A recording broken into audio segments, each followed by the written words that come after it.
हाँ, किरदार था जिसे देख के लोग इस्लाम में दाखिल हुए। हाँ, जो लोग घर वापसी की बातें करते हैं, लोग मजबूरी में ईमान नहीं लाए हैं। 90 लाख जो कलमा पढ़ के यहां बैठे ना, ये मजबूरी में नहीं, ये किरदार से मुतासिर हुए हैं। कौन नहीं जानता सरकार गरीब नवाज के अगर बचपन की बात की जाए, अल्लाह अकबर, गरीब नवाज कोई आम बेटा नहीं है मुस्तफा का। नसीब वाले हो, हिंदुस्तान लावारिस नहीं है। ये वो मुल्क है जिस मुल्क के अंदर अपना सफीर मुस्तफा ने खुद भेजा है, खुद मुस्तफा ने भेजा। और तुम्हें क्या लगता है सबसे पहले गरीब नवाज आए? नहीं, उनसे भी पहले, उनसे भी पहले बाबा रतन हिंदी पंडित थे। आज भी हिंदुस्तान पाकिस्तान के बॉर्डर पे इनका मजार है। जानते हो पहले लोग तिजारत में जाते थे ना, परदेश जाया करते तो अरबों से उस वक्त तिजारत का मामला था, ये गए थे। हुजूर के बचपन का जमाना था, इनकी जवानी थी, बाबा रतन हिंदी की जवानी थी। सुने, बाबा रतन हिंदी की जवानी, हुजूर का बचपन। तो आप कहे ना उस वक्त अरब में थे, तो आपने देखा कोई बच्चा है जो एक छोटी नहर के इस पार खड़ा है, और जब रतन हिंदी गुजरे उन्होंने देखा कोई बच्चा खड़ा है। आपने जब चेहरा देखा ना मुस्तफा का, और फिर हुजूर का चेहरा, खुदा की कसम जुल्फ देखी है कि नजरों ने घटा देखी है, लुट गया जिसने मोहम्मद की अदा देखी है। बचपन था हुजूर का, लेकिन बाबा रतन हिंदी ने मुस्तफा को देखा ना, था तो बचपन मगर दिल दे बैठे। करीब जाके कहने लगे, बेटे इजाजत हो तो मैं तुम्हें कंधे पे बैठा के नहर पार करा दूं। मुस्तफा ने मुस्कुरा के कहा, जैसे आपकी मर्जी। क्या फरमाया? जैसे आपकी मर्जी। उन्होंने कंधे पे मुस्तफा को बैठाया, नहर पार कराई। हुजूर ने 3 मरतबा फरमाया, अल्लाह तेरी उम्र में बरकतें करे, अल्लाह तेरी उम्र में बरकतें करे, अल्लाह तेरी उम्र में बरकतें करे। जब हुजूर ने 3 मरतबा दुआएं दी, अल्लाह ने पहली दुआ के सदके में उनको 300 साल की उम्र अता फरमा दी। कितनी? कितनी? ओ बोल यार, अगर बरेलवी बैठे तो। हुजूर ने उम्र की दुआएं दी, अल्लाह ने कितनी बढ़ाई? 300 साल। यही रतन हिंदी भारत आ गए, वापस आ गए। मतलब नहीं, कुछ नहीं पता चला। जब वापस आ गए ना, तो फिर शक्कुल कमर का जो मामला हुआ, चांद के 2 टुकड़े होने का मामला हुआ, तो कई मुल्कों में चांद के 2 टुकड़े देखे गए। ये बातें चर्चे में आ गई। तो यही हमारा नसीब है। आज भले इस मुल्क के टुकड़े हुए हैं, तकसीम हो चुका है, लेकिन जब आदम अलैहिस्सलाम उतरे थे ना, तो सरंदीप इसी मुल्क में था। तो लोग उस पहाड़ी को देखने आते थे जिस पे हजरत आदम अलैहिस्सलाम ने अपना पहला कदम रखा था। तो वो अरब के लोग आए, तो ये लोग भी गए। इन्होंने पूछा, यार क्या जो हमने देखा है वो तुमने भी देखा है? कहा क्या कि चांद के 2 टुकड़े हुए? तो अरब वाले लोग कहने लगे, हाँ हमने देखा ही नहीं, हमने चांद को भी देखा है, हमने टुकड़े करने वाले को भी देखा। रतन हिंदी ने इतना सुना, चांद को टुकड़े करने वाले को भी आपने देखा? कहा हाँ। कहा कैसे? कहा वो हमारे ही मुल्क में है, लेकिन हम तो जादू समझ रहे थे। इतना बाबा रतन हिंदी ने सुना ना, कहने लगे जरा उनके बारे में कुछ बताओ ना। लोगों ने बताया, वो कहता मैं अल्लाह का नबी हूँ, मैं खुदा का रसूल हूँ, अल्लाह एक है। ये सुन करके रतन हिंदी के दिल में ये हसरत जागी मैं भी जाके मुलाकात करूँ। मुख्तसर अंदाज में मैं बयान कर रहा हूँ। अब रतन हिंदी ने सफर किया है, महीनों का सफर तय करके मुस्तफा के मदी मक्का शरीफ पहुंचे। जब मक्का शरीफ पहुंचे, वहां पता चला वो हिजरत करके मदीना जा चुके हैं। अल्लाह अकबर। फिर आपने यहां से हिजरत की है और मदीना शरीफ पहुंचे। मुस्तफा मस्जिद नबी में बैठे थे। अल्लाह अकबर। रतन हिंदी देख रहे थे, ये है वो शख्सियत जिसने चांद को टुकड़े किए हैं, लेकिन मुस्तफा ने देखा, मुस्कुराने लग गए। फरमाते, आओ रतन हिंदी, तुमने नहीं पहचाना लेकिन मैं पहचान गया हूं। कहा कौन हो तुम? आका फरमाते हैं, जिसको कांधे पे बैठाया था मैं वही बच्चा हूं, और जिसने कांधे पे बैठाया था तुम वही हिंदुस्तानी रतन हिंदी हो। सुभान अल्लाह। नारे तकबीर, नारे रिसालत, फैजान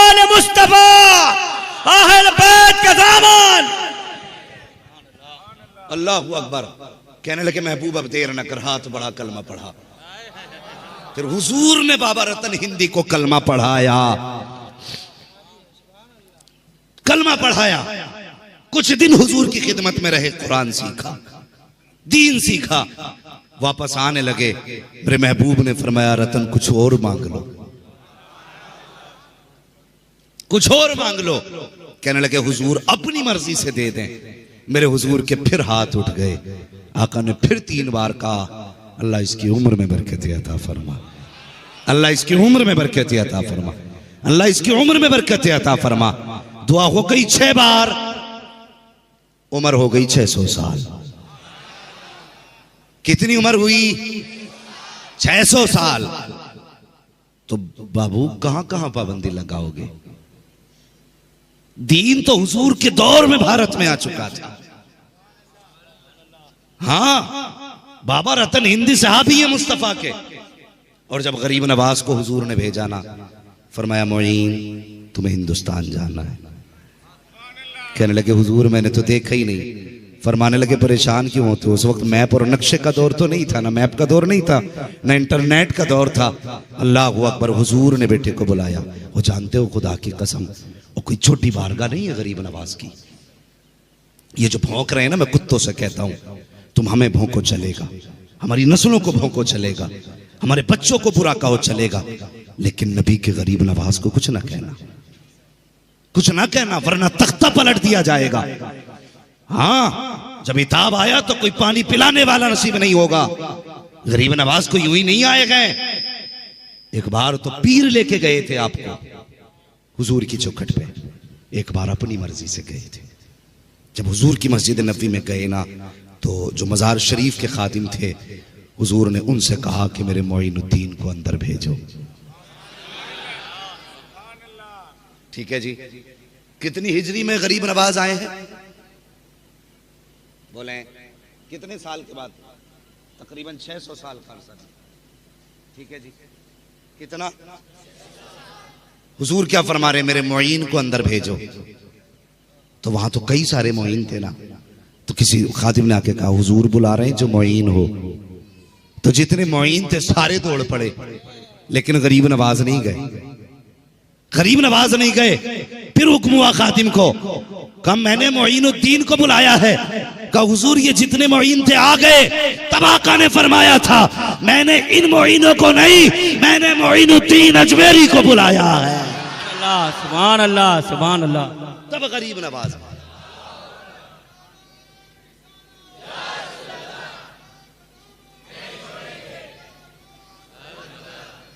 हाँ, फरमाया मैंने मोइनुद्दीन चिश्ती अजमेरी को बुलाया। फिर गरीब नवाज गए। अब सुने, अंदर गए तो क्या देखते हैं? मुस्तफा ने बाजू फैला के इस्तकबाल किया। यूं ही ना समझना, अताए रसूल है गरीब नवाज, हुजूर के भेजे हुए हैं। होश में काम करना, होश में। हाँ, ये गरीब नवाज भारत आए, तुम्हारी औकात क्या है तुम मिटा सको? गरीब नवाज की चौखट है। एक खातून पे कोई बच्चा ही नहीं था। जब कोई बच्चा नहीं था ना खातून पे, तो वो गरीब नवाज की चौखट पे आई। कहने लगी हुजूर दुआ करें अल्लाह मुझे एक बेटा दे दे, बेटा दे दे। और सखियों के दरबार से कभी कोई खाली गया है? कोई खाली नहीं जाता। अल्लाह ने अपने फजल से बेटा दिया। गरीब नवाज की दुआ काम आ गई। फिर वो हर साल बच्चे को लेके जाती थी। जब छठी आई ना बच्चे की, अजमेर शरीफ लेके गई। 6 साल के बच्चे कितने बड़े होते, ना समझ बच्चा था। पेशाब लगा ना, बच्चे ने वही खड़े होकर पेशाब करना शुरू कर दिया। अजमेर शरीफ में बच्ची ने पेशाब किया ना, बच्चे ने पेशाब किया, वहां एक मजार था, उस पे पेशाब बच्चा करने लगा। तो वहां जो भी लेटा है ना, कोई हल्का फुल्का नहीं लेटा है, बड़े बड़े वहां पे कुतुब लेटे हुए हैं, बड़े बड़ा कलंदर लेटा हुआ है। बच्चे ने पेशाब किया ना, तो वो जो साहिब मजार थे जलाल आया, उन्होंने उठाया बच्चे को, पटका, बच्चे का दम निकल गया, बच्चे का इंतकाल हुआ, शोर हो गया, वो बच्चा मर गया। खातून तड़प गई, लाश उठाई बेटे की, गरीब नवाज के कदमों पे रखी, जाके कहने लगी बाबा अगर जिंदगी तूने दी थी तो मौत क्यों तेरे दरबार में आई है? या तो पहले बच्चा ना देता या आज मौत ना देता। इतना कहा था, बच्चा जिंदा हो गया और शोर हो गया, बच्चा उठ गया है। फिर क्या देखा? वो जहां बच्चे ने पेशाब किया था, कब्र फटी, बुजुर्ग निकले और निकल के चल दिए। किसी ने कहा किधर जा रहे हो? कहा गरीब नवाज ने कहा है कि तूने बच्चे को क्यों मारा? कहा इसने मेरे मजार पे पेशाब किया, गवारा नहीं हुआ। तो गरीब नवाज ने कहा सुन, यहाँ पे हर तरह का आएगा, अगर बर्दाश्त कर सके तो यहाँ लेट, वरना यहाँ से उठ कहीं जाके और आराम कर ले।